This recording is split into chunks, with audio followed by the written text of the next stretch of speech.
present here with great joy in its place. To please highlight about the programs that we are preparing for today.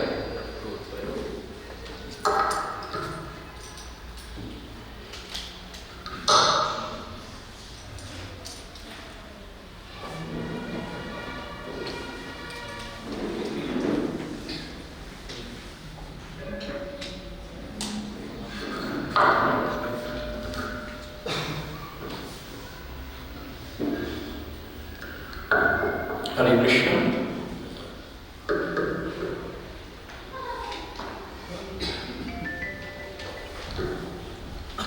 So we will have a short kirtana as invocation, and then we will have a garland offering to the respected guest, and there will be short speech by His Grace Dhruvananda Das, and after that there will be the main awaited program, speech by His Holiness Hanuman Prashad Swami Maharaj on the topic Science, Psyche and Spirituality. So after that, there will be an interaction program. So we request all the respected dignitaries to please take part in this interaction program. And after that, we will have a very delightful Prashadana Seva. Hare Krishna. Thank you, His Grace, Mr. Brajgopal Das. Well, to start the function formally, I would like to invite His Grace Eknath Das Prabhu to please come on the stage to occupy the distinguished chair. Sigaragana Prabhu Eknath Das to stage the Kalanka Kriyakana Abhanadishna.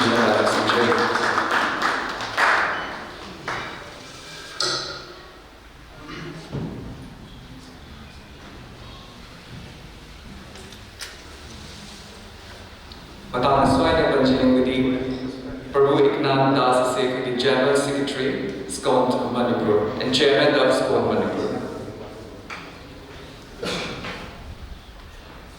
Next, I would like to invite His Holiness Hanuman Prasad Swami Maharaj to please honor the chair.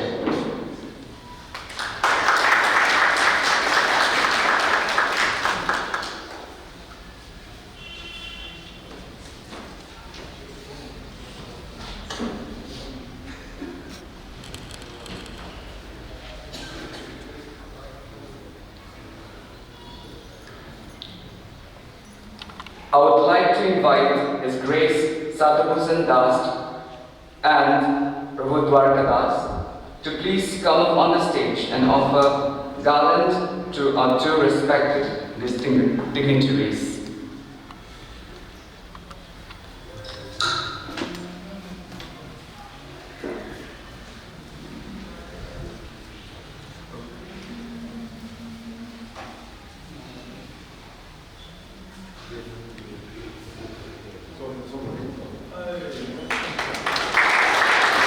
Thank you, His Grace Sadhubhusan Das and His Grace Dwarka Nath Das Prabhuji.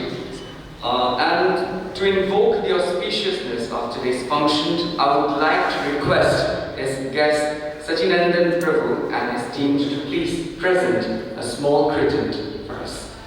Thank you. Hare Krishna.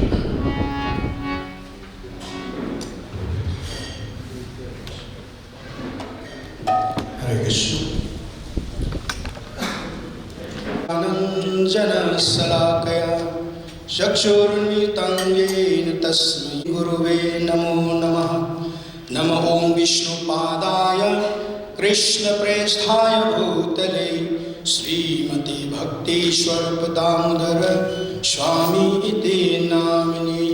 Namasa Bhaktamanaya Manipurudbhavaya cha Prabhupada Lasadavani Prasarini Ratayati.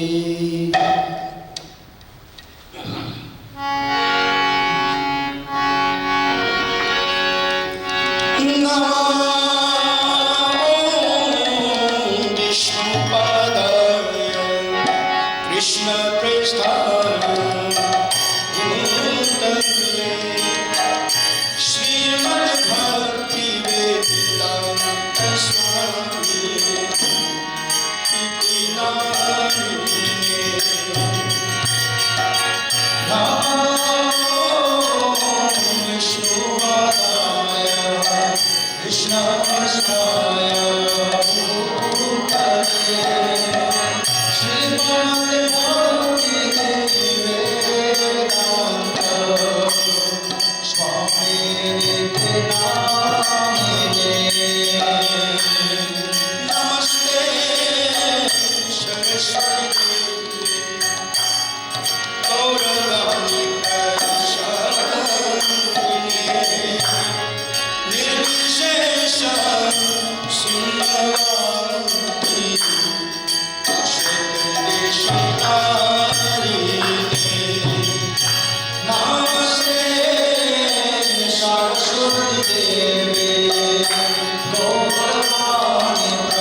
Prabhu Nityanand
His Grace Eknath Das, Chairman, ISKCON Manipur, Amadi, John Secretary, ISKCON.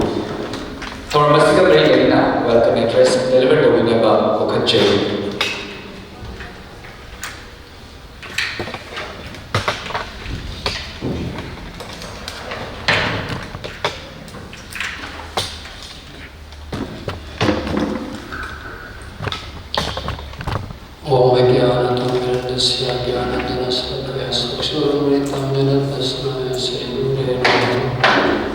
Sri Chaitanya Manopishtam Sthavitam Yena Bhutale Sevako Padamim Dadate Swapadantikam Vandeham Sri Guru Sri Tapatakam Sri Guru Vaishnavam Sa Sri Rupam Sagadanam Saganatham Tam Sajivam Sadaitam Sarvatam Parijana Sahitam Krishna Chaitanya Devam Sri Radha Krishna Padan Sahagana Lalita Sri Vishnu Kamitam He Krishna Karuna Sindhu Dinabandhu Jagatpati Gopesha Gopika Kanta Radha Kanta Namastute Tatta Kansana Gaurangi Radhe Vidavaneswari Vrishabhanu Swati Devi Pranamami Hari Priya Jai Sri Krishna Chaitanya Prabhu Nityananda Sri Advaita Gadadhara Sivasari Gaur Bhakta Vrinda Hare Krishna Krishna Krishna Hare Hare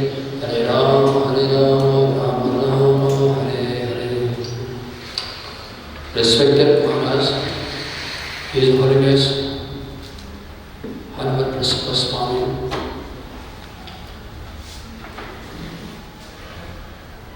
Lodana Nukshijarva Koi Manipurki Apamasalaya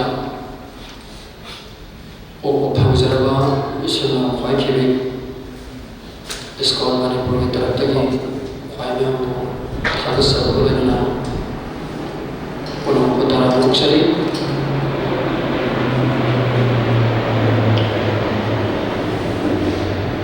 ꯑꯩꯒꯤ ꯄꯨꯟꯁꯤꯁꯤꯗꯩꯗ ꯏꯁꯀꯣꯟ ꯃꯨꯞꯃꯦꯟꯗ ꯆꯍꯤ 95 ꯌꯥꯎꯖꯔꯛꯄꯁꯤꯗ ꯑꯩꯅ ꯃꯤ ꯑꯍꯨꯝꯈꯛ ꯊꯦꯡꯅꯩ ꯃꯤ ꯑꯍꯨꯝꯈꯛ ꯑꯍꯥꯟꯕꯗ ꯑꯩꯈꯣꯏꯅ ꯁꯨꯝ ꯇꯝꯃꯛꯄꯗ ꯂꯥꯏꯔꯤꯛ ꯂꯥꯏꯁꯨ ꯇꯝꯃꯛꯄꯗ ꯋꯥꯔꯤꯗ Alexander is the Great ꯍꯥꯏ ꯑꯁꯨꯝ ꯄ꯭ꯔꯥꯛꯇꯤꯀꯦꯜꯂꯤ ꯁꯨꯝ ꯊꯦꯡꯅꯔꯛꯄꯁꯤꯗ Srila Prabhupada is the Great ꯑꯩꯈꯣꯏꯅ ꯃꯍꯥꯛꯄꯨ 21st century Narada Muni ꯍꯥꯏꯅ ꯑꯩꯈꯣꯏꯅ ꯈꯪꯉꯤ Srila Prabhupada 1965ꯗ ꯃꯁꯤꯒꯤ ꯏꯁꯀꯣꯟꯒꯤ ꯑꯆꯧꯕ ꯁꯪꯁꯊꯥꯟꯁꯤ ꯁ꯭ꯇꯥꯔꯠ ꯇꯧꯕ ꯍꯧꯔꯛꯄꯗꯒꯤ 1977ꯗ ꯃꯍꯥꯛꯅ ꯊꯣꯛꯈꯤꯕ ꯃꯇꯝ ꯁ꯭ꯋꯥꯏꯐꯥꯎꯁꯤꯗ ꯆꯍꯤ 12ꯃꯨꯛꯀꯤ ꯆꯥꯡꯁꯤꯗ ꯄ꯭ꯔꯤꯊꯤꯕꯤꯁꯤ ꯁꯤꯟꯕ ꯊꯨꯡꯅ 14 ꯃꯁꯤꯟ ꯑꯃꯗꯒꯤꯅ ꯑꯇꯣꯞꯄ ꯃꯁꯤꯟ ꯑꯃ ꯊꯨꯡꯅꯕ ꯃꯍꯥꯛꯀꯤ ꯀ꯭ꯔꯤꯄꯥꯗꯒꯤ ꯄ꯭ꯔꯤꯊꯤꯕꯤꯁꯤꯗ ꯃꯁꯤ ꯑꯩꯈꯣꯏꯅ ꯆꯥꯎꯔꯥꯛꯅ ꯃꯟꯗꯤꯔ ꯃꯆꯥꯁꯤꯡꯒ ꯊꯥꯔꯒ ꯃꯟꯗꯤꯔ 10,000ꯃꯨꯛꯀꯤ ꯆꯥꯡꯁꯦ ꯑꯩꯈꯣꯏ ꯃꯁꯤ ꯂꯤꯡꯈꯠꯆꯕ ꯉꯝꯖꯔꯦ ꯃꯁꯤꯒꯤ ꯄ꯭ꯔꯥꯏꯚꯦꯠ ꯁꯦꯛꯇꯔꯅꯤ ꯊꯣꯏꯗꯣꯛꯅ ꯑꯃꯒꯤ ꯋꯥꯐꯝ ꯊꯤꯕ ꯅꯠꯇꯕꯤꯗ ꯑꯩꯈꯣꯏ ꯏꯁꯀꯣꯟ ꯍꯥꯏꯕꯁꯤꯅ ꯊꯥꯖꯖꯕꯁꯤ ꯏꯁꯣꯔꯗꯤ ꯑꯃꯈꯛꯇꯅꯤ ꯇꯩꯕꯁꯨ ꯃꯥꯒꯤ ꯃꯃꯤꯡꯁꯤ ꯃꯁꯤꯡ ꯑꯃꯗꯅ ꯇꯣꯉꯥꯟ ꯇꯣꯉꯥꯟꯕ ꯂꯩ ꯃꯔꯝ ꯑꯗꯨꯅ ꯑꯩꯈꯣꯏꯅ ꯀꯔꯤꯒꯨꯝꯕ ꯙꯔꯃ ꯑꯃꯠꯇꯗ ꯅꯠꯇ꯭ꯔꯒ ꯏꯁꯣꯔ ꯑꯃꯠꯇꯗ ꯑꯩꯈꯣꯏꯅ ꯃꯤꯔꯥꯏꯕ ꯅꯠꯇ꯭ꯔꯒ ꯍꯨꯜꯍꯟꯕꯒꯤ ꯋꯥꯈꯜꯁꯤ ꯑꯩꯈꯣꯏꯅ ꯂꯩꯖꯗꯦ ꯑꯩꯈꯣই ꯏꯁꯣꯔꯒꯤ ꯃꯆꯥꯅꯤ ꯃꯁꯤꯅ ꯌꯨꯝꯐꯝ ꯑꯣꯏꯔꯒ ꯃꯁꯤꯒ ꯁꯨꯔꯒ ꯑꯩꯈꯣꯏꯒꯤ ꯏꯟꯇꯔꯦꯛꯁꯟꯒꯤ ꯌꯥꯝꯅ ꯃꯃꯜ ꯌꯥꯝꯂꯕ ꯑꯩꯈꯣꯏꯒꯤ ꯍꯤꯖ ꯑꯣꯔꯒꯅꯥꯏꯖ ꯃꯁꯛ ꯁ꯭ꯋꯥꯃꯤ ꯑꯃꯦꯔꯤꯀꯥꯗꯒꯤ ꯑꯁꯤꯒꯨꯝꯕ ꯚꯥꯔꯠ ꯑꯁꯤꯗ ꯂꯩꯔꯛꯄꯁꯤꯗ ꯃꯁꯤꯒꯤ ꯈꯨꯗꯣꯡꯆꯥꯕꯁꯦ ꯑꯩꯈꯣꯏꯅ ꯂꯧꯖꯔꯒ ꯍꯥꯏꯔꯤꯕ ꯄ꯭ꯔꯣꯒ꯭ꯔꯥꯝ ꯑꯁꯤ ꯊꯝꯖꯕꯅꯤ ꯈ꯭ꯋꯥꯏ ꯃꯌꯥꯝꯅ ꯃꯁꯤꯕꯨ ꯃꯄꯨꯡ ꯐꯥꯅ ꯁꯔꯨꯛ ꯌꯥꯕꯤꯌꯨ ꯑꯅꯤꯁꯨꯕ ꯄꯔꯁꯟꯁꯤꯅ His Divine Holiness Bhakti Swarupa Damodar Swami Maharaj Bhakti Swarupa Damodar Swami Maharaj si koi Manipur masani mayam khwai khiduna Bishnupur district tagi Tawul hai khungam da da pokhi ba mahaki amakpasina akhona mahasi koi bhakti avata asmi mati koi se Chaitanya Mahaprabhu magi siksastra kunda Trinada Vishnu Sena Taruna Vishnu Sena Amane Ramana Dena Kritiniya Sada Harihi Hairiba Masigi Napidagi Hina Tole Upambigu Makham Karba Haibigu Bhavana Se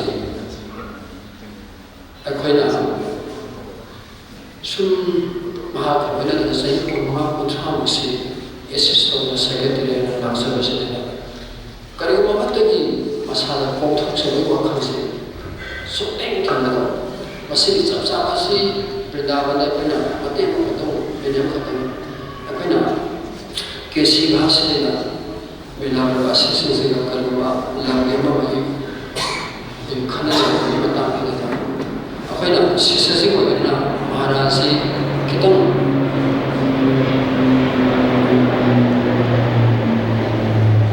comfortable boleh kita bah jaga kita bangun tu kita paham masih paham ada saya Brajavasi sina mudi khamje da bina mana kada be wa was to paham gode ada kidi Maharasi kita swadhana ta ya bata kita to leimai se makha se ma khoi se Asuki matik ada masih dan tanda thodok kaya amam se khoina asuki matik ka sai nolokba masih khoina thengna ada ahum subu person sina akhoi imang da election biriba His Divine Holiness Hanuman Prasaka Swami ji one of the simplest person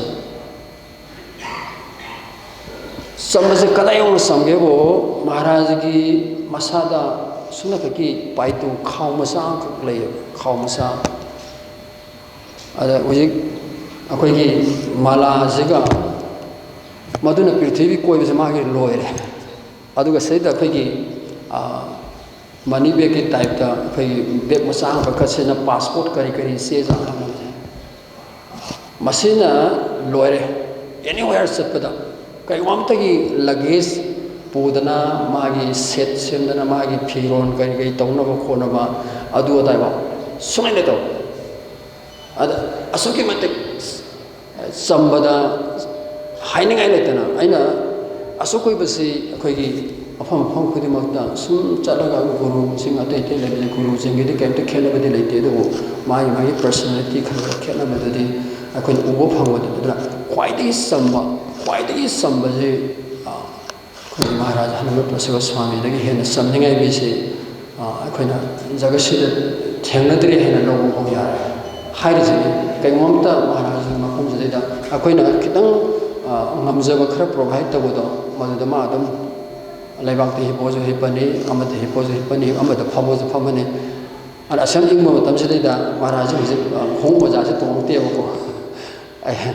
ai phi masamta oina leirasu adum masasi da penthok sabai wakhalse asi masimai magi pithorok pa kan dum paramadana asigumba bhagwan gi representative oina aikhoi jiba sing sibu gyan pibinaba amadi asigumba jagat sansar gi maya gi langsidagi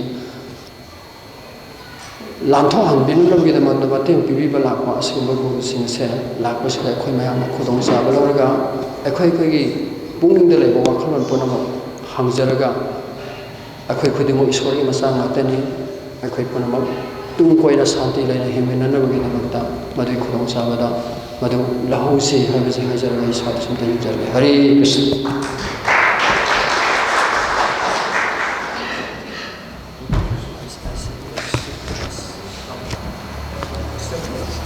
Hare Krishna. Now I would like to request His Grace Dhruvananda Das Prabhu to please come upon the stage to deliver his speech. To highlight a bit about His Grace Dhruvananda Das Prabhu, he completed his BA in Cultural Anthropology from Deakin University. He has spoken in many symposiums and universities around the world. Ladies and gentlemen, please welcome Mr. His Grace Dhruvananda Das.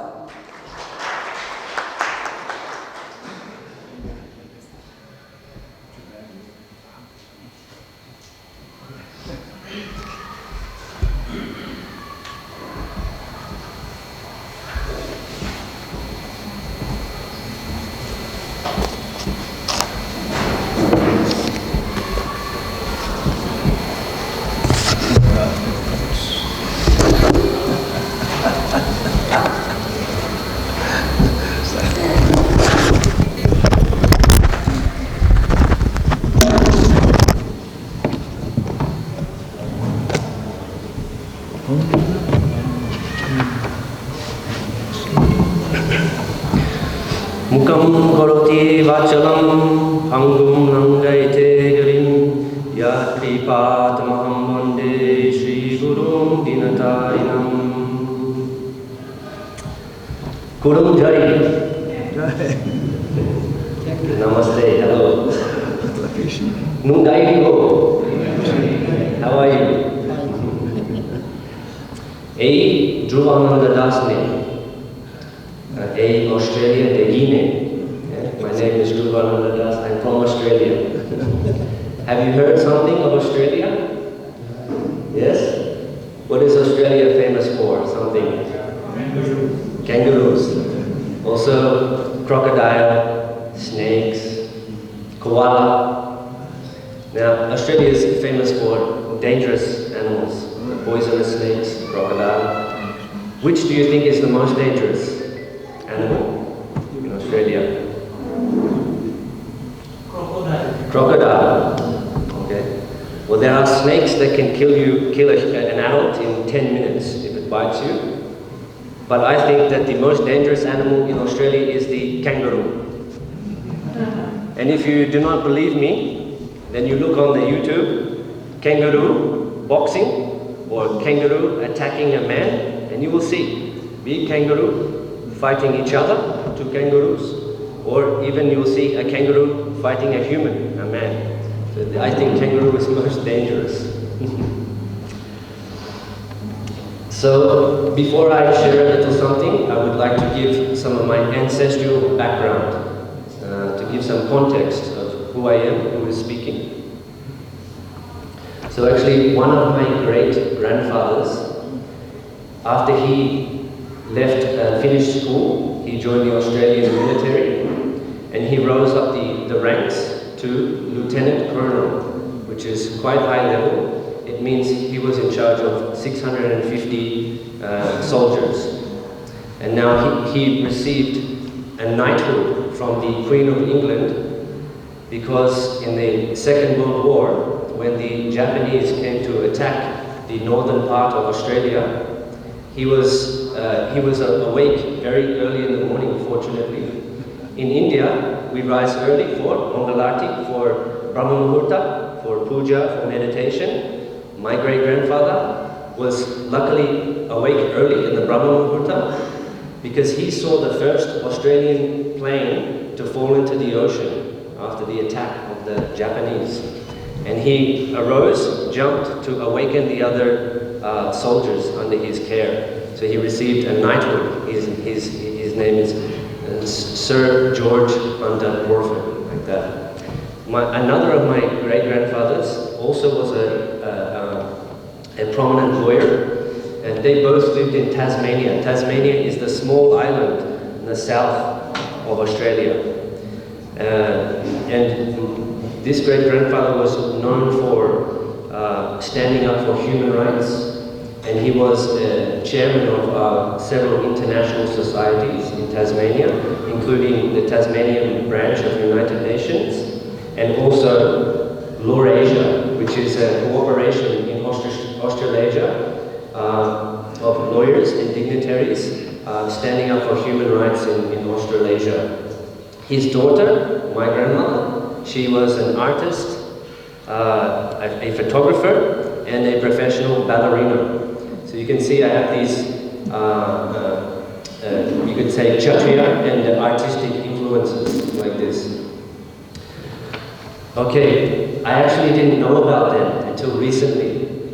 I did some research and found out about them recently. And this is because my mother, she ran away from her family with a fine arts painter, and she joined the Hare Krishna movement, ISKCON. So, still, even though I didn't know about them, ancestral influence is there in our nature and our abilities. It's coming through the body and through the psychology. So the influence was there. And in comparison to my fellow Australians, I had an unusual upbringing because I grew up in a Hare Krishna community farm. On this farm we had Mandir temple on one hill. On another hill was Gurukula. In the middle, a beautiful lake with lotuses growing. And my house was in the valley, made from mud. I remember my parents building this house when I was a small child. I was helping make the mud for the walls. We had only one solar panel to catch electricity for one light in the night time. We had the cold showers. We grew our own vegetables. So this is a very unusual experience for an Australian boy, and this has shaped who I am. I had this influence of 16th century Bengali Vaishnavism in Australia, and this is from A.C. Bhaktivedanta Swami Prabhupada coming to Australia in the 1970s and implanting this tradition in my country. Now later, my father, he was a fine artist in university. Later he became very well known in the International Society for Krishna Consciousness as a poet. He can speak fluent Bengali. He knows Chaitanya Bhagavat by heart. He travels, he speaks, he doesn't take the book with him. He knows this whole book from Bengal off by heart.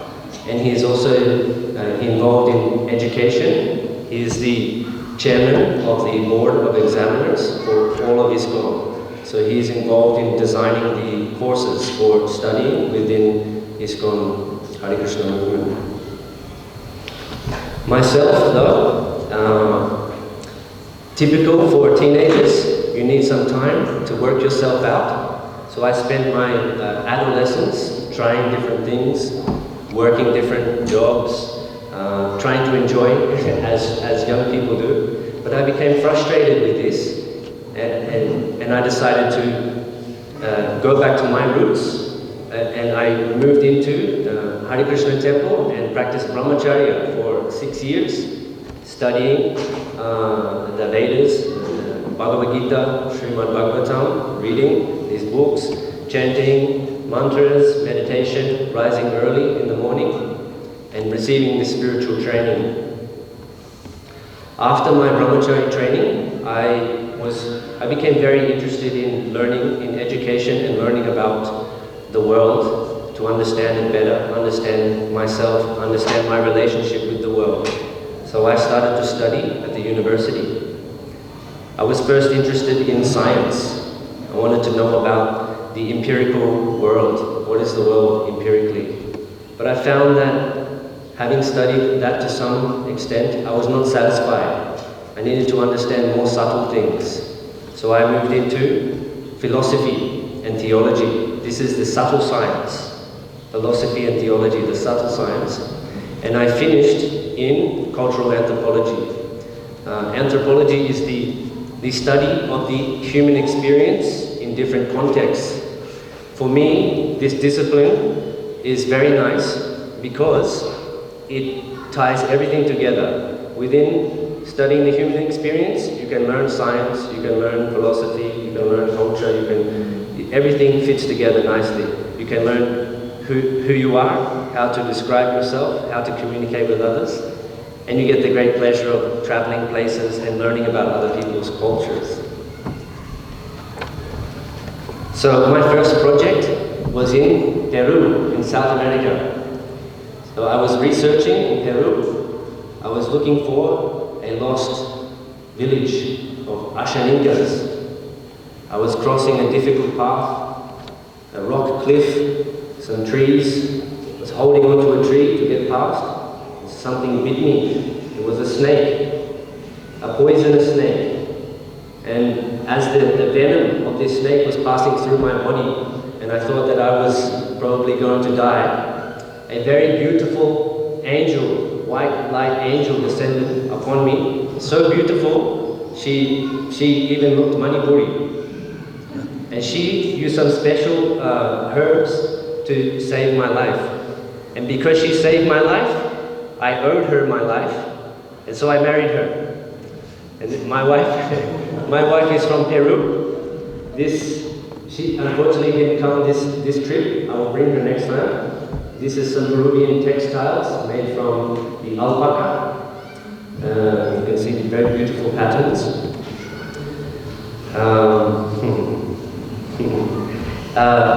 When my wife meets Manipuris, they ask her, "You are from Manipur." She looks Manipuri. Next time, hopefully you'll get to meet her. We have 2 daughters, aged 9 and 5, and they very much like art and education, academics and dance and music and languages. Maybe next time they can come and do some performance for your pleasure. Now, I'm an anthropologist, but I did not come to teach you. I came here to learn, to research and learn from you. Yesterday, we performed Manipur Parikrama. And you might not believe it, but in one day, we saw Shri Vijay Govinda Ji Temple, Shri Nityananda Prabhu Temple, Shri Radha Govinda Ji Temple, Shri Ram Ji Temple, Shri Hanuman Ji Temple, Shri Madan Mohan Ji Temple, and my favorite of all, Kaina Hillock. This is my favorite, not because the others weren't magnificent and beautiful and spiritually uplifting, but because the mountains and the green vegetation remind me of where I grew up in Australia. I was very happy to visit that place.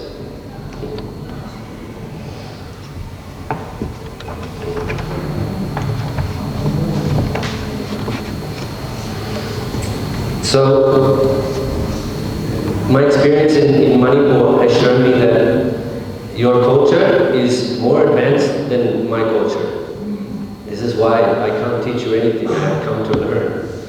Actually, Australian history is very young, only approximately 250 years. So there's one joke. What is the difference between Australia and yogurt? Yogurt has culture. But this is the British, the colonial, the arrival of the Europeans. We don't have an Australian dance. We don't have sword fighting. We have nothing like that. But we do have a very ancient indigenous tradition reaching back 65,000 years. And only now are the mainstream Australian people starting to realize, starting to understand the importance of this indigenous Australian culture. I did some research and I presented in the National Library of Peru in Lima, actually with His Holiness. And I worked with indigenous elders in my local area. They taught me about their art and about their spirituality, and they gave me blessings to share with the people of Peru. So even though I'm not here to teach you anything, my wife, who is more cultured than I, she has taught me, never go somewhere empty-handed. Okay, so I'm going to share something from my tradition with you now. And here's a picture from my 5-year-old. She stole my notebook and she did a lot of drawings, which I'm happy because I can remember them on my travels. Skip one more page. Okay, I'm going to speak something from the Bhagavad Purana, the Srimad Bhagavatam. And this is from the 10th canto, a chapter which is called the Description of Autumn. And this chapter was taken and put into a very beautiful book called the Light of the Bhagavata. And this book is very spiritually stimulating, and it has exquisite Japanese artwork.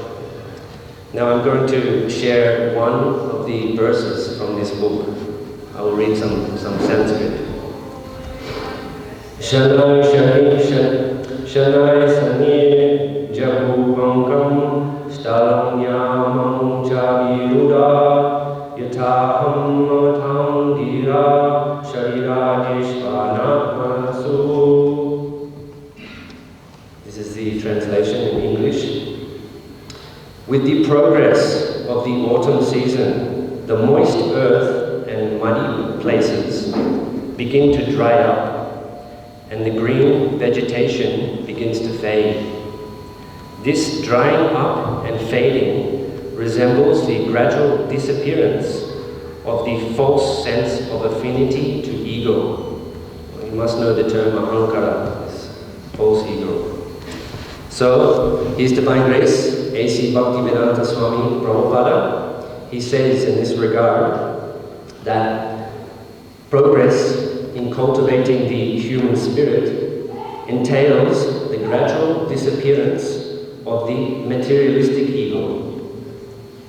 Our nature, our karma, is formed by a combination of triguna, the three modes of material nature: Sattva-guna, Raja-guna, Tama-guna. Before I was mentioning about my ancestral line, I could use this in two ways. One way is for my karma, I become proud and I try to control others, lord it over others, exploit others for my enjoyment. Another way is I use my nature, my karma, in the service of something higher, in the service of people, humanity, in the service of God. So Srila Prabhupada says that the ultimate goal of cultivating the human spirit is God realization and surrender unto God with a full sense of His all-pervasive nature. Now, if God is all-pervasive, we can see Him anywhere, right? We can see Him in the mountains, we can see Him in the trees, in a jackfruit tree. We can see Him in each other, as Paramatma, in the heart of every living entity. This surrender to God is most important. Cultivating the human spirit is not a mere adjustment of the material anomalies, because if we try to solve a material problem with a material solution, we just get another material problem. We need a higher solution. So, what does, some ways to help us remove the false ego are actually, you must have heard of Patanjali. He gives 5 ways. You can perform tapasya, some voluntary austerities, some meditation, concentration, herbs, mantra, and the 5th one is by birth, by gradually developing life after life. This can help us understand, oh, we have a false ego, a material body and a material mind, and then we can rise above like that. Well, I would like to draw from a verse further along in the chapter of the Bhagavad Purana, the light of the Bhagavata, where after the austerities of the drying up of the end of the autumn season, it is said, more Sanskrit, Vanin muni nipasnata nirgamyarthan prapedire varsharudha yatha siddha svapandam kala agate, that the merchants, the preachers, kings and students who were confined to home during the months of autumn, after the rainy season, they begin to flow out and attain success in life, just as perfected souls attain the required body as soon as they leave the present one. Srila Prabhupada gives the example of a coconut and the malai inside the coconut. When the coconut dries, the malai separates. So the husk would be the material ego, and the separation inside is the Atma, the spiritual true self, like that. Srila Prabhupada comments regarding what does it look like, practically speaking, when each person surrenders their nature to Bhagavan, that the merchants, preachers, kings and students form the 4 important sections of human society. The merchants should see that everyone gets his proper share of the food given by God. The sannyasi preachers should go from door to door to preach the sense of God consciousness, not to build matas and temples, but to enlighten the people. The king should go out from his home and see with his own eyes how things are going on. And the students should gather knowledge from wherever it is available. The combined work of these 4 sections of human society is meant for the general welfare of society. Are we interested in the general welfare of society? Yes, I am, and I'm sure you are. So in conclusion, my experience here in Manipur has been wonderful and spiritually uplifting. I would like to thank you very much for having me. The way I see it is that those born in this great state of Manipur, the jeweled state of India, have a very fortunate birth. In my country, there are many distractions from cultivating the human spirit,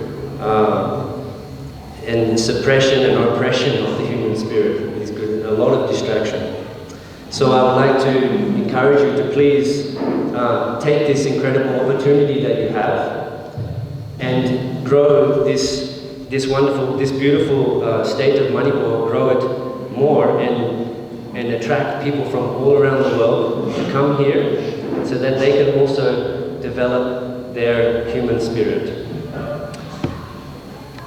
Tagachari, thank you very much. Hare Krishna.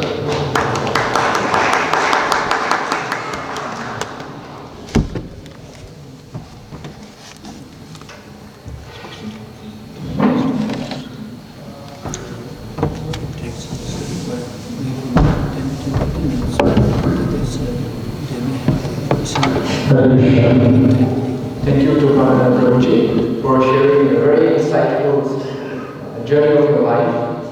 We can't wait to see your whole family here in Manipur very soon. So now to start with the most awaited part of this function, let me take out some time to read out a short biography of His Holiness Hanuman Precious Swami Maharaj. Guru Maharaj is the sannyasi and guru of ISKCON, the International Society for Krishna Consciousness. He was born in 1948 on the Pacific island of Guam. His life's work has been at the intersection of East and West. He graduated from the University of California, Davis, with first place in psychology and minors in biology and electrical engineering. He began a PhD in psychology at Northwestern University, but with the encouragement of his mentor, Donald T. Campbell, he decided to leave the doctoral studies and journey east. He also earned a black belt in Okinawa Karate, and eventually met his spiritual teacher, Srila Prabhupada, from whom he received initiation in 1974. And in 1984, His Holiness Hanuman Precious Swami Maharaj took lifelong vow as a renowned monk and began traveling around the world. So since then, he has organized numerous academic conferences on science and religion, published several scholarly books, served as visiting professor at San Marcos University in Peru, and founded the North American Institute for Oriental and Classical Studies, NEOS. His presentations on Hamlet and Arjuna, C.G. Jung and the Bhakti Siddhanta of traditional India, the cultivation of human spirit, Sankhya philosophy, and other topics have received much acclaim around the world. So Maharaj, today we have a very special guest here from different walks of life. We have guests from Manipur Civil Services, Manipur Police Services, we have professors, we have college lecturers, and so on. So I request our beloved Guru Maharaj at the lotus feet to please kindly enlighten us. Thank you, Maharaj. Guru Maharaj, please sit there. You can sit. Together you can sit. Just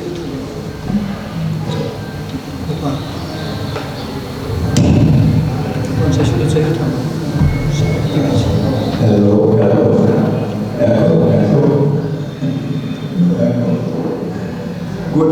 Good afternoon. This is a very big topic, science and spirituality, very big. If we brought the library of literature on this topic here, you know, so many books. In 1984, Bhakti Swarup Damodar Swami and the Bhaktivedanta Institute organized a congress in Bombay on the first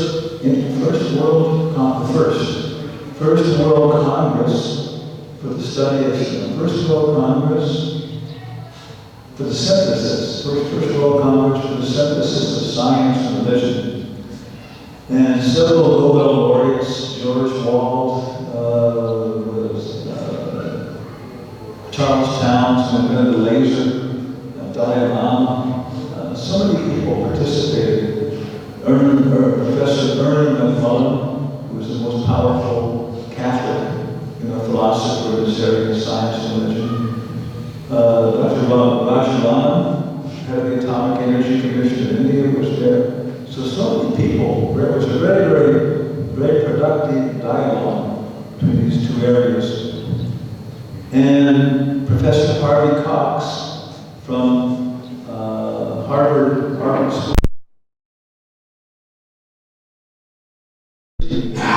This dialogue between science and religion. And he said the same thing. It's been something very big for a long time. Of course, religion, spirituality, we can find that going back for a long time. If we're going to talk about belief in superphysical experiences, superphysical realities. David does, personalities, fairies, Greek gods, Egyptian gods. We'll find so much going back. But of course, the question is, modern science, well, what is it? What is the history of modern science? And even it's a question of what is modern science as a specific entity. But, for example, if we go back to the Great Pyramids in Egypt, there's these Cheops, there's the pyramids which have standing there for, over 2,000 years, maybe 3,000 years. Something like 40 stories tall. Like that's something incredible. And over 1 million blocks of marble. And if you take a set of Legos, your children have Legos, right? And you want to make a 40-story tall pyramid. Even though everything snaps into place, it would probably be a little bit, offline, and everything else. But the Great Pyramids, their orientation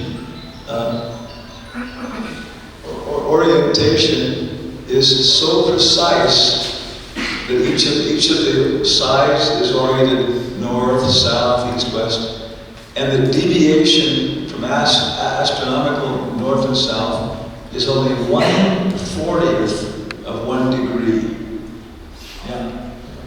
The Greenwich Observatory is like 5-8 times more deviation, and it's much smaller.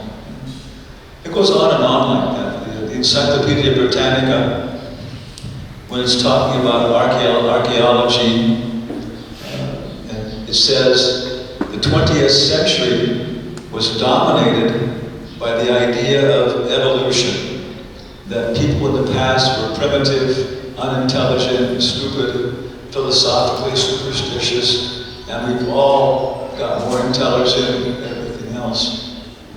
But it's saying that now, just the very facts of archaeology are showing us that people in the past had tremendous knowledge of matter, how to develop these things.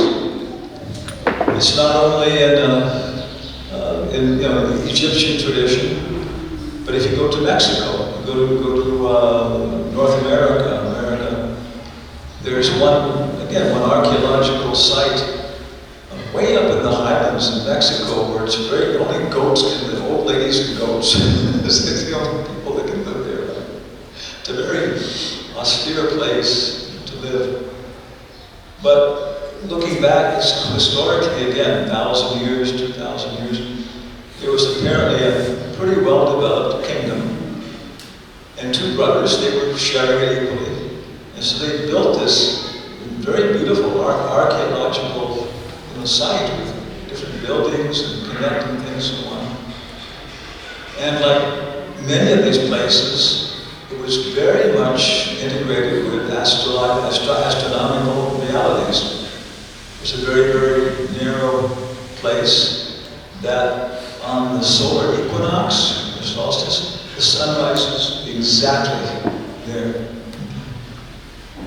And then the building blocks, maybe like some of the blocks like this big, and they're incredibly beautiful cuts in granite, very hard stone.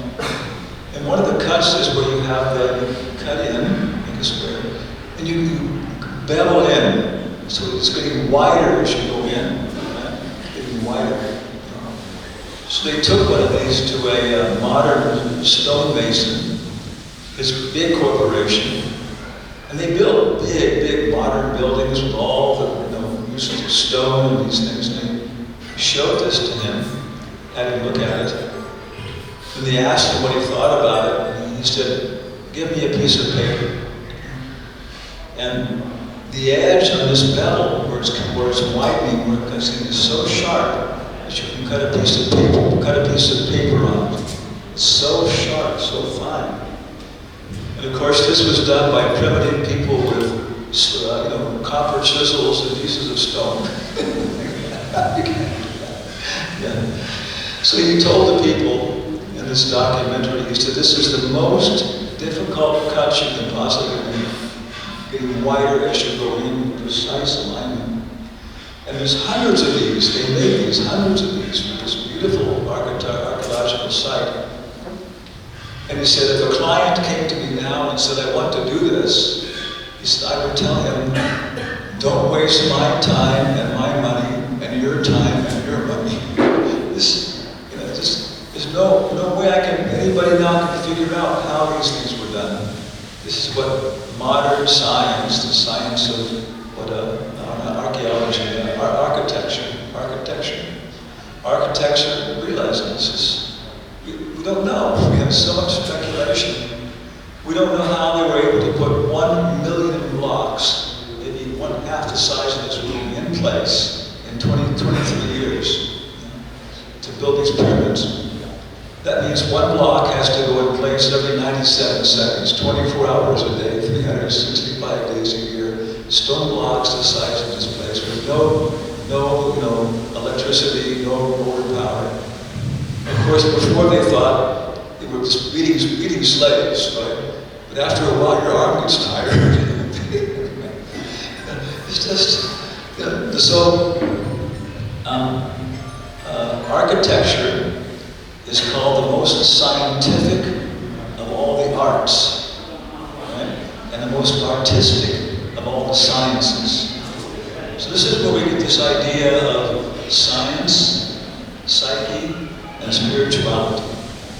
We want to create a connection where we see the two are connected.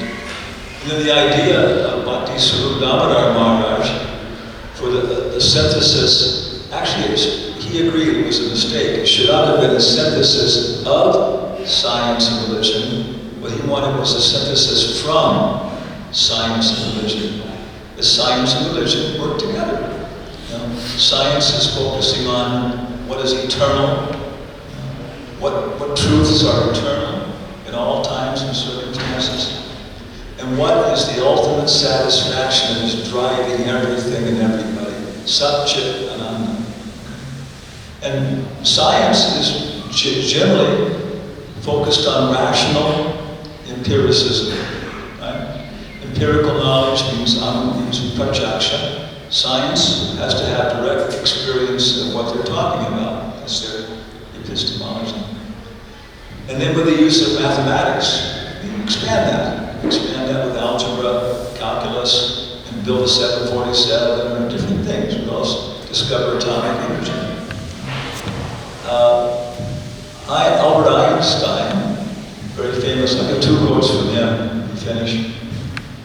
He said, science can tell us how things are, but it cannot tell us how they should be. It cannot tell us how they should be. Science can give us an atomic bomb. Right? At the end of World War II, there was one bomber, the Enola Gay, maybe you know her, the Enola Gay, was traveling maybe from Guam, her place, for hours and hours over the open ocean, arrived exactly at, what was it, Hiroshima? This is incredible. How do you navigate like that? Science. But then it came there, and then the pilot gets it there, and then in the last few minutes, he transfers complete control of the airplane to the navigator, to the bombardier, and he's flying in exactly. And at some point, his weapon is armed, test three, we're ready. 10, 9, 8, 3, 2,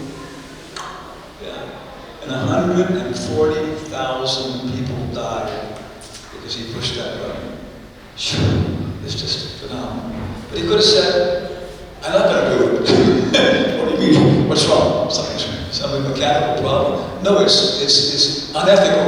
Oh, wait a second. So they start traveling in a circle, having an ethical. This actually happened. Before they dropped the bomb, because they could have dropped it in the water. They said, hey, look, this is what we got. Before we start bombing you, please, consider surrender. But because of political science, they said, no. These people, if you give them half a chance to adjust psychologically, will just fight to their death. It doesn't matter how you threaten them. The only thing that might work is a shock. You just shock them and then they say, okay, we'll surrender. So political science, ethics and morality, architecture, medicine, these are all, in my background psychology, these are all areas where you can start to build a bridge where people on one side, very strict materialists, which have some knowledge. They have some good knowledge which can be good. And people on the other side who have spirituality with introspection, religious experiences, and these things can help each other with perspective. Maybe I'll finish off here, because I can talk for 7 days. But it's a very big topic in many different areas, and so maybe somebody is interested in spirituality in terms of different religions, how different religions relate to science and so on. So many topics. I have one analogy I like very much, using it. Once upon a time, there was an Englishman, and he saw 3 people working. And they're all doing the same thing. So he asked the first person, what are you doing? And the man says, can't you see, you damn fool? I'm laying bricks. Leave me alone. It's all right. So he goes to the second person who's doing the same thing. Right? And he asks him, what are you doing? And the man said, oh, I'm making money, taking care of my family. And he goes to the third person and he asks him, what are you doing? And the man says, well, it's very interesting. We're building a beautiful, beautiful church. And right now we're making the wall, and that will go right behind the altar. And then when it's a little fixed, the marble masons will come and hang beautiful marble here. And my children are very small now. But when they're bigger, I'm going to bring them here and show them how I helped to build this great cathedral. So we're all doing the same thing. That's science, external observation of what's happening using some rational thought. But then right away beyond that, and many people, Heisenberg, Einstein, so many people are there who are appreciating you have to build this bridge, and then you have to be able to take advantage of both of these. Science without spirituality simply becomes hedonism, and you produce 2 prominent things: birth control pills and atomic bombs, and that's the glory of science. Sexual relations and fighting, just like the beasts. But now we do atomic bombs and birth control pills. So that's a kind of little perspective here. And Puji says now we're supposed to have questions and answers. That's a question. Is anybody here a biologist or an architect? Anybody's architecture? Oh,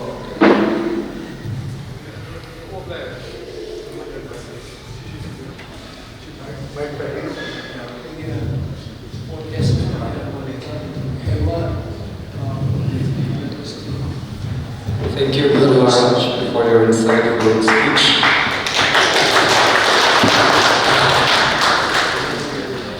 I would like to take the opportunity to bring the interaction program. If anyone wishes to ask any questions to our Guru Maharaj, please raise a hand. If you cannot, if Maharaj cannot hear properly, then if you have the pen and paper, you can write your desired question so that Maharaj can answer very clearly. Otherwise, kindly hand over to you. Any question? Another one more for us. Kena guna Guru Maharaj mafamna hambini bawa hak nahi kadi sana hambira ko yaani. You know, our American president, Abraham Lincoln, our American president, he said, if you remain silent, people will think you're a fool. But if you speak, you remove all doubt.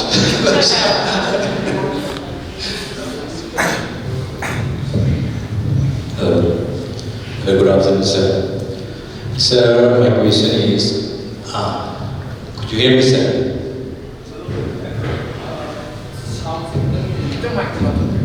Hello?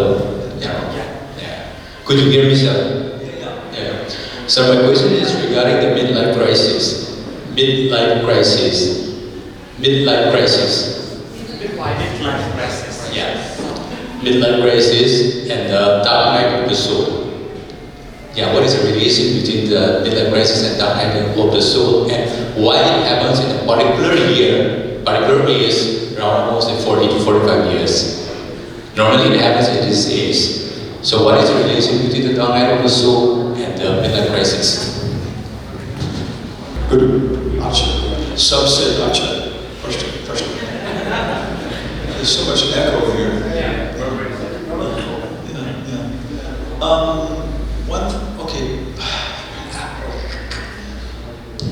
After doing this for maybe like 35 years, 40 years, investigating Vastu, and coming back to my own formal training in psychology, my real focus now is science, psyche, and spirituality. The encounter of Carl Gustav Jung with the Bhakti Siddhanta of traditional India. Do you know Carl Jung? Sigmund Freud. Yeah, Freud and Jung were contemporaries. But from our perspective, Carl Jung was far more advanced.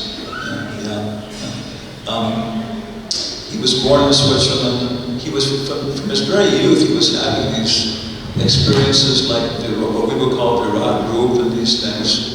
But he was born in 1875. And Bhaktisiddhanta Saraswati, Srila Prabhupada's guru, was born in 1874. And so it makes a very, very enlightening contrast to see someone who was an acharya in the East and someone who was an acharya in the West. So one time they asked Carl Jung, do you think there's a God? Do you believe in God? And he said, I will be very honest with you, I don't know if there's a God or not. But he says it's something that anybody who calls himself a psychologist, should be investigating. The purpose of psychology. So he said, I don't know if there's a God or not, but I do know that if you don't believe in God, you'll go crazy. You'll go mad. And especially past 35 years old. Yeah, 35 years old. Maybe because when we're very little, myself, actually my mother and my godmother in Christian tradition, they gave me some books on Christianity, and I was saying, Our Father who art in heaven, hallowed be thy name. Every night before I would go to sleep, maybe 4 years old. And then our neighbor's dog died. And it was the first time I'd ever seen anybody die. Because in very industrialized, scientific countries, you hide this. But in India, because more depth. You know? So I was again very frightened, you know, a little child, and you know, I knew it could happen to me.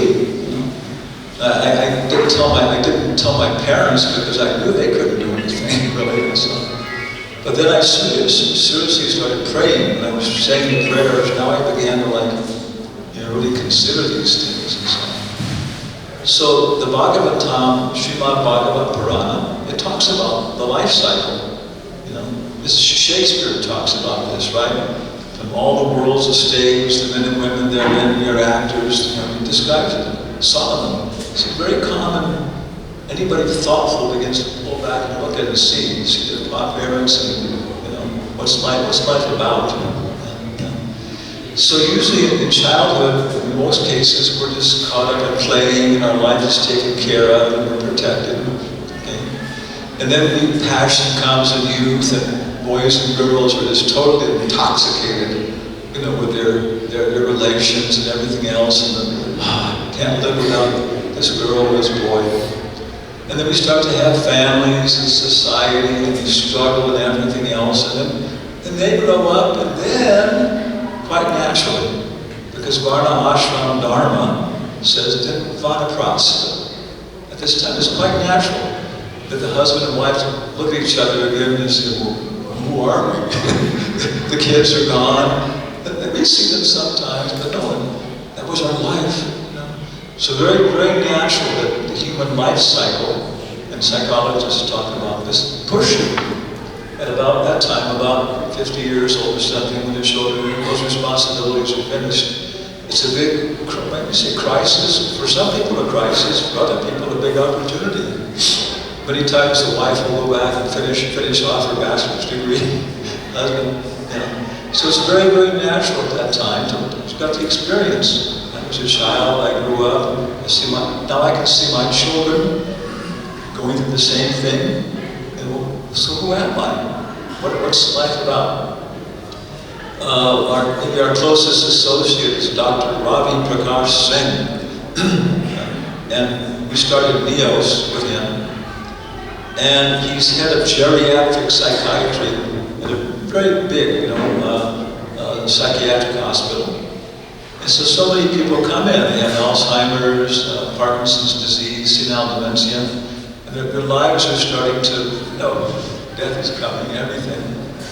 And they stay in the hospital maybe for 1-2 weeks to get their medication adjusted under supervision. And then they go home and stuff.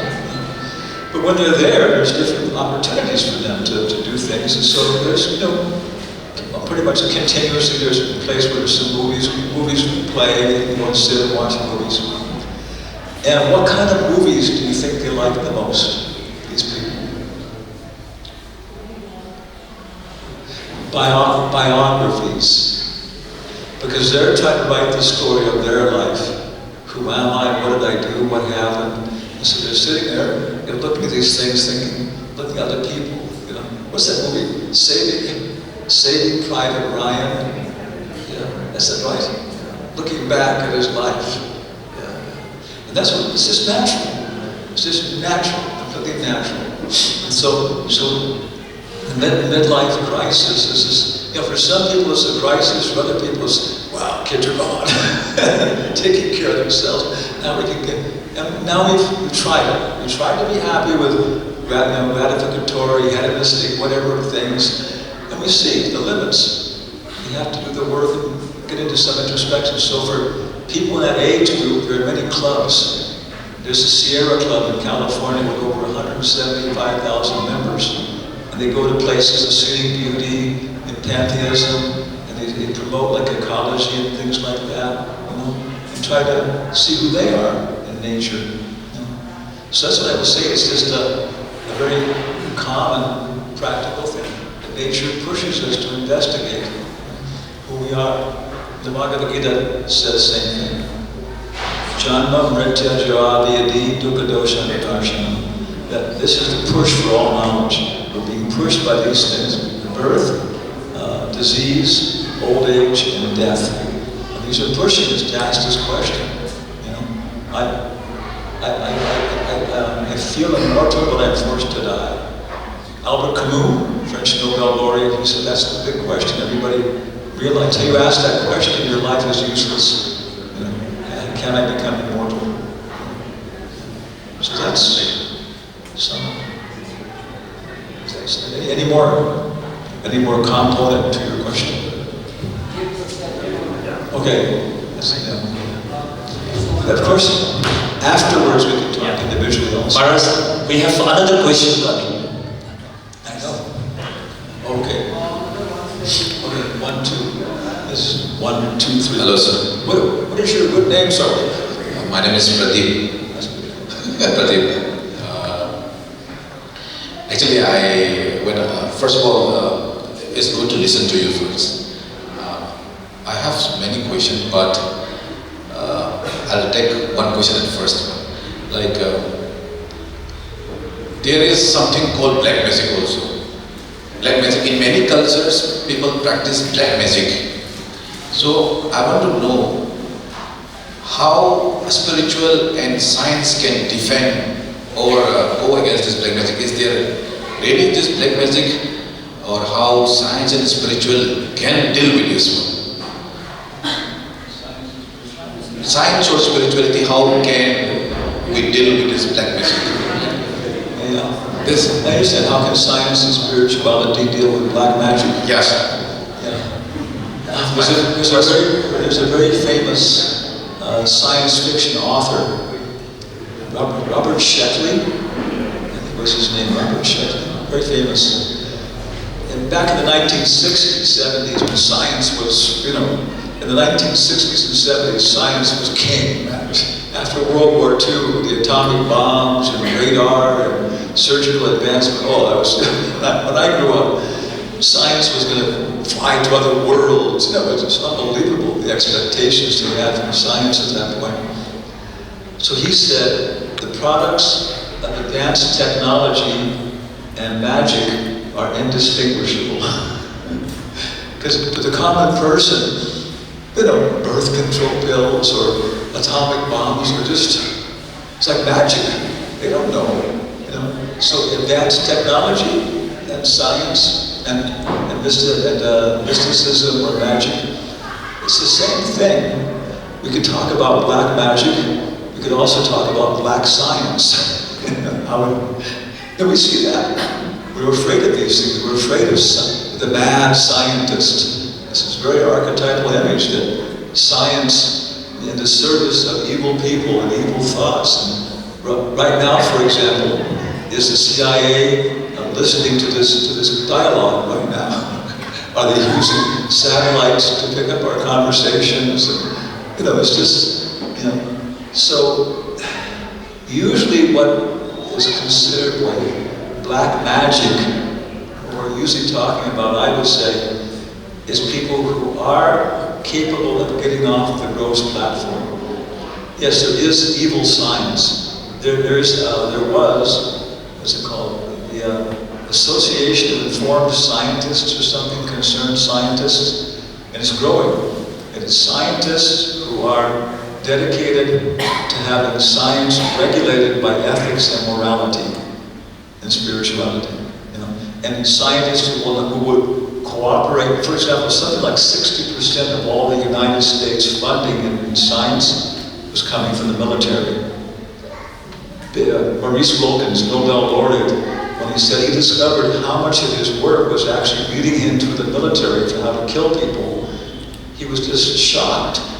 That wasn't why he became a scientist. It was to develop these mystical abilities to kill people.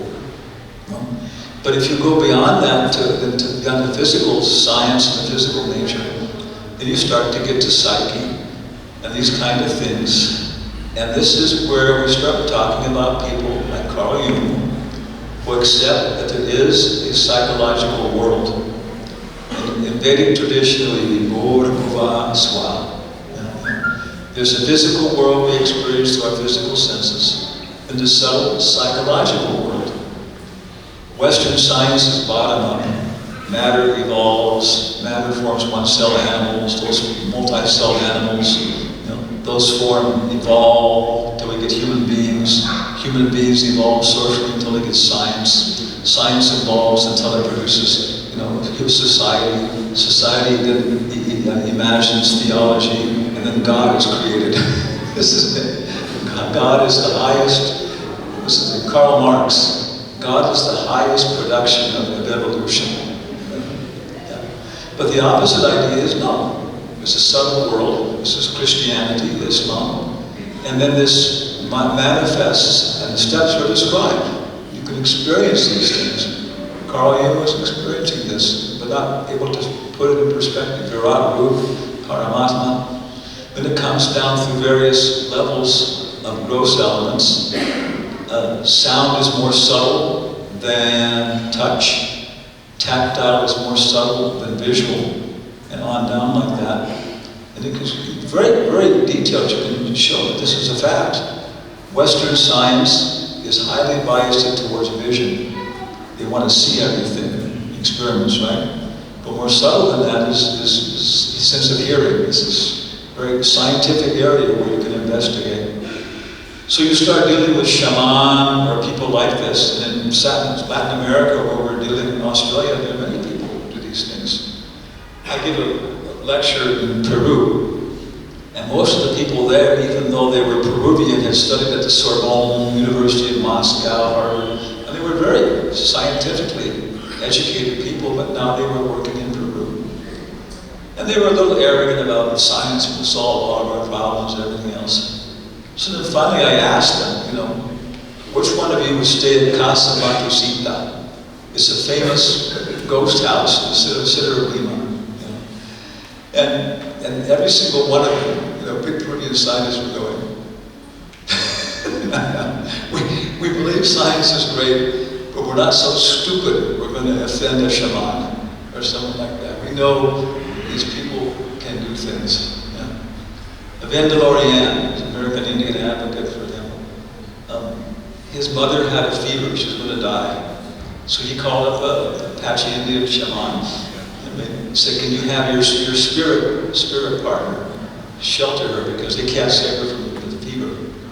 Okay, so to associate with a spirit partner, he had his whole ritual he had to get into a psychic state above the gross body. Maybe it's a Gandharva, maybe it's a Yaksha, maybe it's a Bhuta, maybe it's a Preta. Yeah. Rats associate with human beings, horses, everything else. We're like rats compared to these subtle beings. They don't take much interest in us. Oh, the rats build a city. And so anyway, then the spirit in the trance agreed to do it. If he would get drunk and drink some whiskey, so that the spirit could through his body, could experience the things that it couldn't experience. You see, there's it can be white magic or it can be black magic.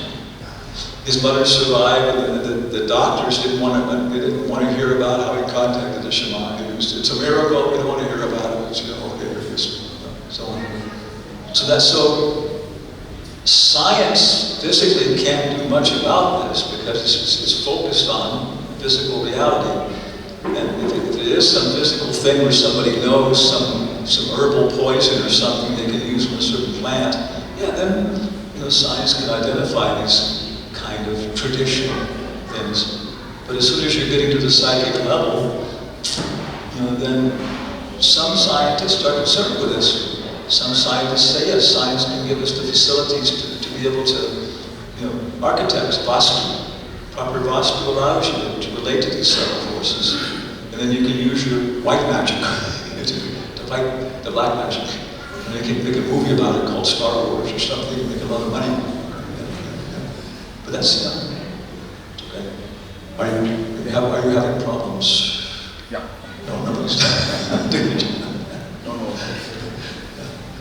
Maybe our last. Silence.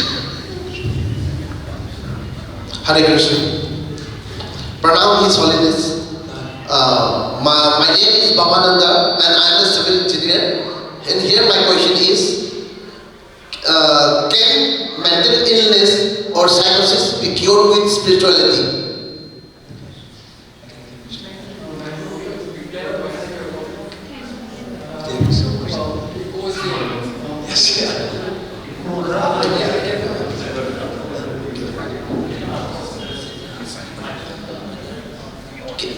Am I audible?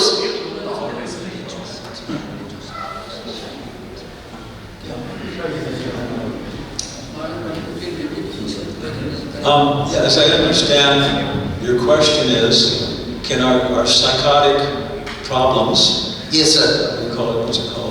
Psychosis. Psychopathology, Yes. be cured With spirituality. by spirituality. Yes. Thank you, sir.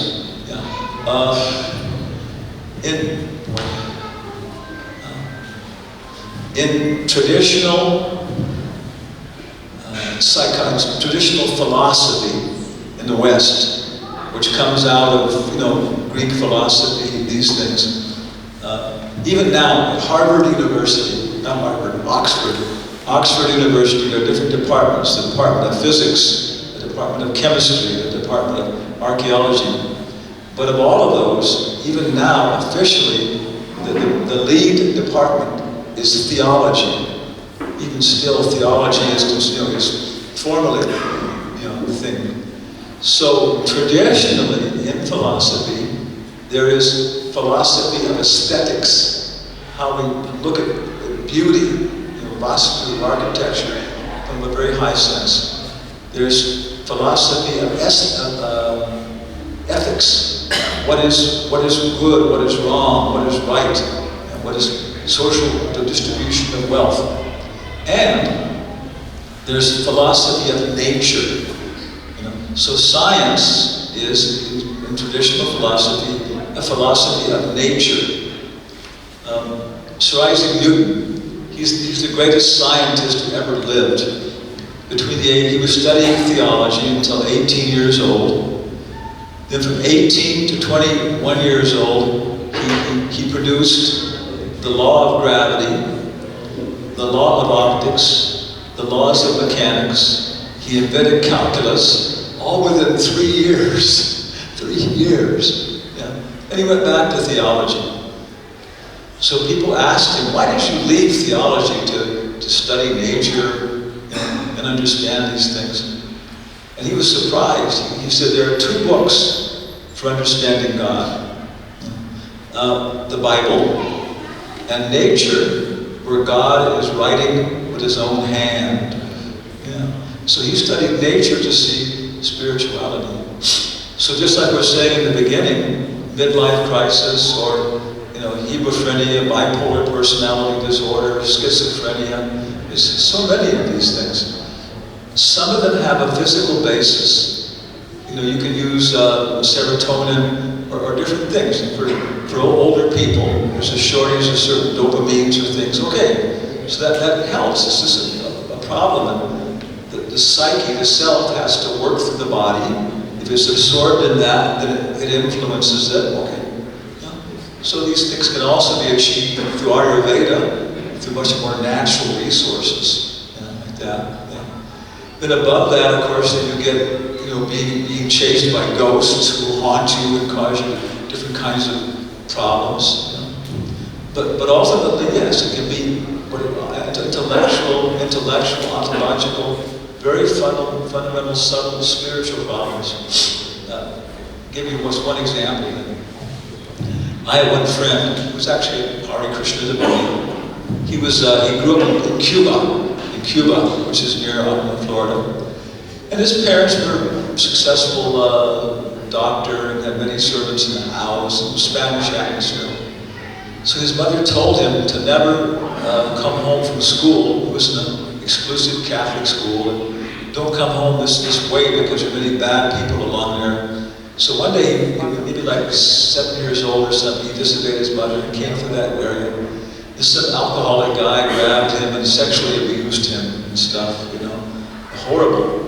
Almost nothing physical, but gross physical activity, but no bruises or anything. And so he came home in shock, But he couldn't tell his mother because he disobeyed her and he was afraid. And so in psychology, it's a preconscious experience. You have a cut, a deep cut, and it closes over the top, but it doesn't heal inside. You got to drain it properly. That didn't happen. So that it was there in his life. He became a ISKCON devotee and everything else. But every now and again, he would have very, what's the word, like, traumatic. If a fall down, very serious difficulty, and go off and get involved in some cocaine with some friends in San Francisco and come back, and so ashamed. So I suggested, why don't you see a psychologist? And in Berkeley, where we were, one lady was a Catholic lady, and she totally integrated with Hare Krishna devotees in their spirituality, and Catholics do rosary.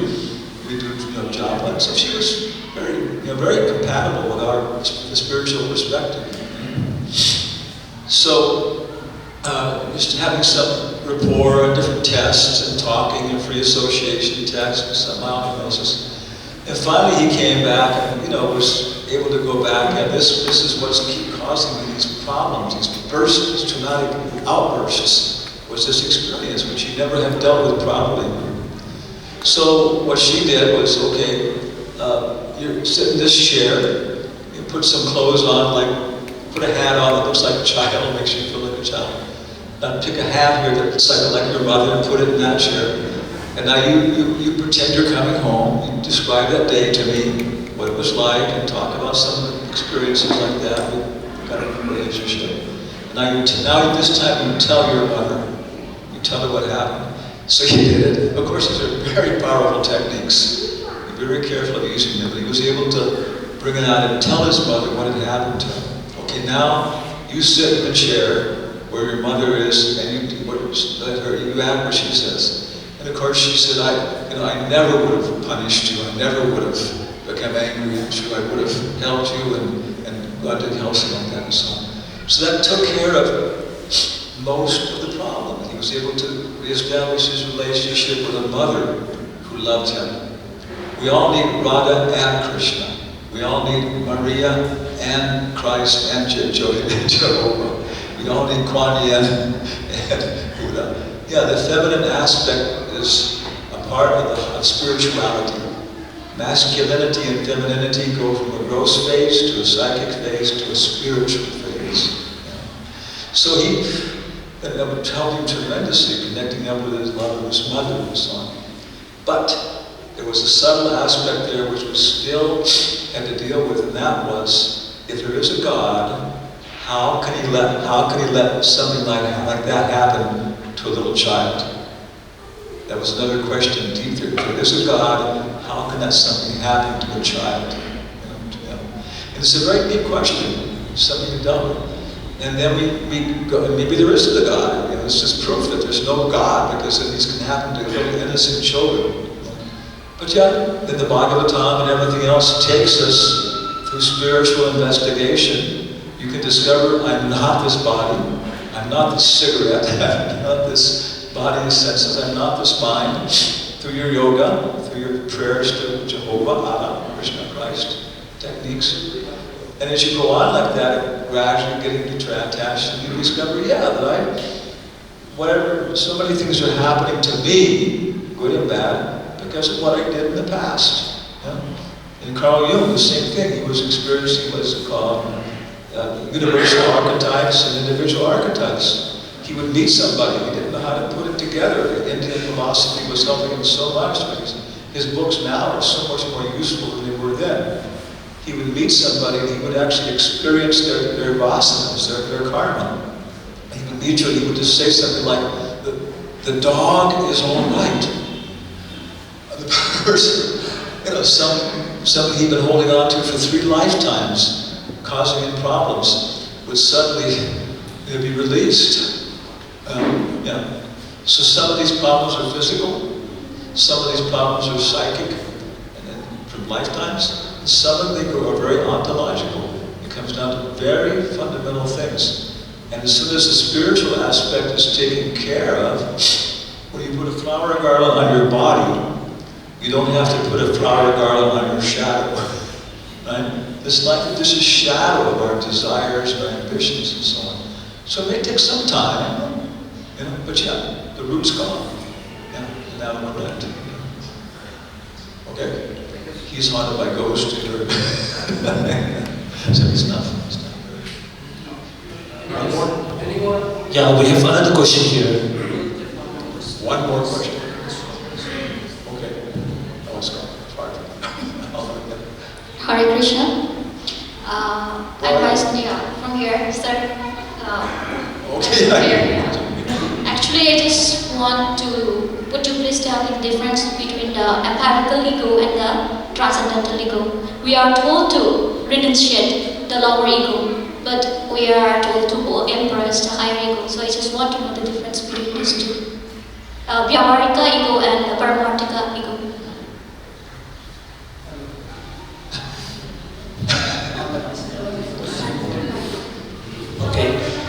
Okay, difference between transcendental ego and empirical ego, lower ego and higher ego. Yeah, difference between.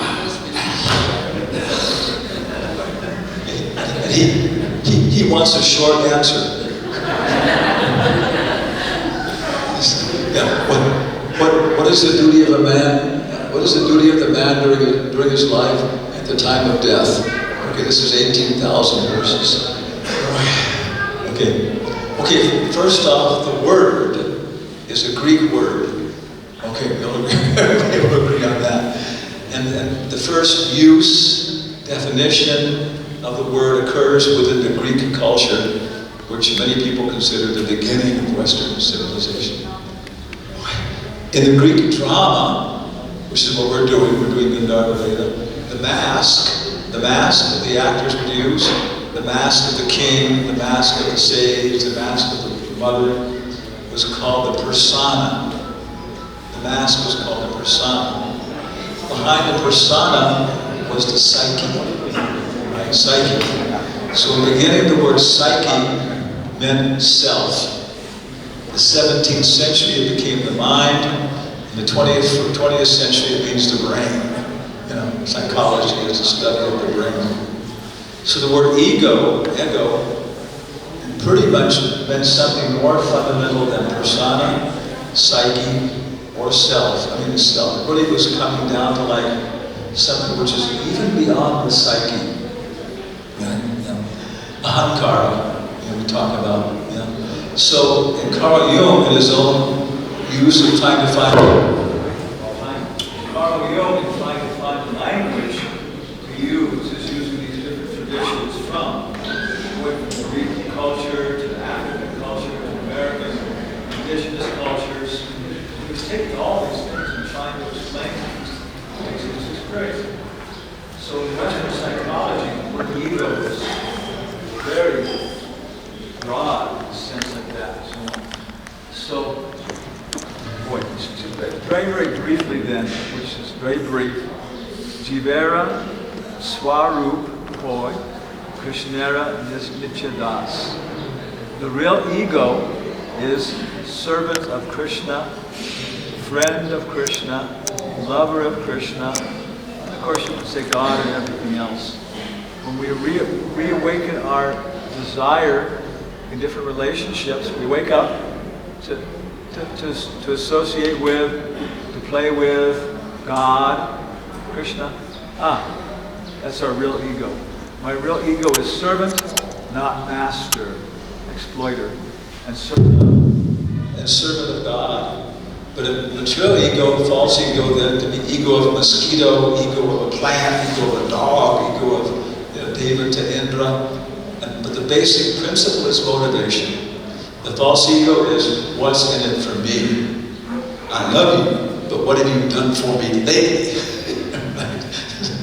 Black people have a lot of wisdom. I love you, but what have you done for me lately? Yeah. And the other one is the exact opposite, is I love you unconditionally, and that's my only purpose in life at the end, is to see how I can help you.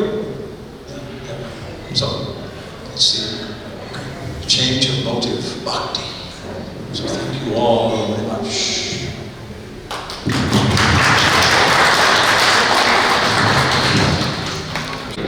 Closing with you.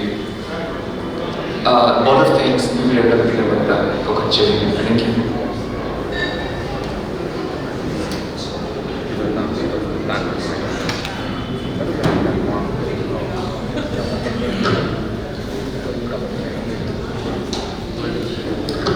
Hare Krishna. Ahanbada in a man that apology to sending was it. koi pesa do paisa da dina hall faja ba lei bangam da dana arai do hall da program sinno matan da iko sina wana tahan bazigi da wakta ai me ate apology do jeri mathan da sinno program da afa hall da sinjage me am lapiu koi punna spirituality je practice to mun je me am da han bin haizeri. The second ina me am da request to jeni bazi koi heyji DM University ga koi punna ga Jen Dance Academy Manipur ki auditorium apna wiser ga madada seminar ma pangthok chagadori. Seminar ki topic se koi cultivation of the human spirit. The series seminar se jo ma'am लोना याव लापियो हाइबसी ma'am लेना अलुमना request तोजले सिगुम्बा programme मा अखोइना host होइजरगा सिंजबसिदा माइ पाखन बिबबिदमक लेंबिरबलेबा फाइखिलिपु स्कॉल मनपुर की तरफ तगी तोलबना Naina खुरुमजरी koi ngasi gi sigma program ma sinjabasi gi objective si yang chami koi different circle the different department da koi loibak thau tonari do koi mental peace si phangbadi paisa pai myam jawri mental peace se phangai ba tarabadi spirituality je practice to na shumoi poiroi sungja jaroi haiba message me am the vision bagi ngasi gi program se bani sinjabani sigi spirituality je kana bo kharana christianity में practice to ho jaye kana bo kharana islam में practice to ho jaye kana kharana methi में practice to ho jaye kana hinduism में practice to ho jaye adu spirituality je koi konana chatta matanda mental peace is sungam phamu have message vision bagi asigi program je kun sinjab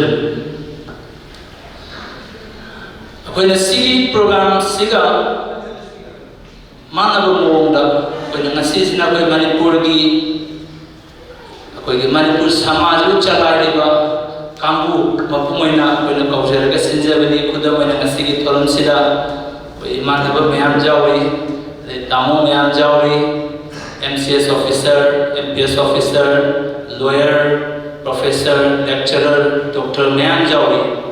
जब मैंने कुछ चलाए से ma'am जिन्हें चलाए भी हम आते हैं चलाए भी काम कुछ दगी सिग्मा प्रोग्राम से होशर लगा अपने तोइने जबा बजात नबी लाइस्ट्रम देखो जान नबो कुमार मुझे मैंने पूरे ले लो कॉलेज तक पूरा का अपने सिग स्पिरिचुअलिटी याद ना बगी इससे फंगबंग मोय है मैसेज पी न बगी सेमिनार सीरीज विना सिंदर न बगी यह वो खुंथाम नि कोई भी द मतुंग दे सिग्मा प्रोग्राम सिंजर को मतम का मैं आम थवाई याव बिउ है ना अमुक सन मैं आम दे रिक्वेस्ट हो जाए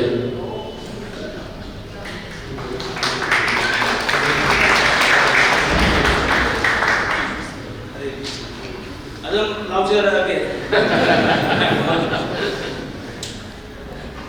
कोई की समझन जगोइना कोई की असिगी प्रोग्राम्स ते लिंक की रेबा कोई की officer Singh teacher Singh doctor Singh link भी रखपगी दमक स्कूल मने पूर्णा अन्ना थागत पक चली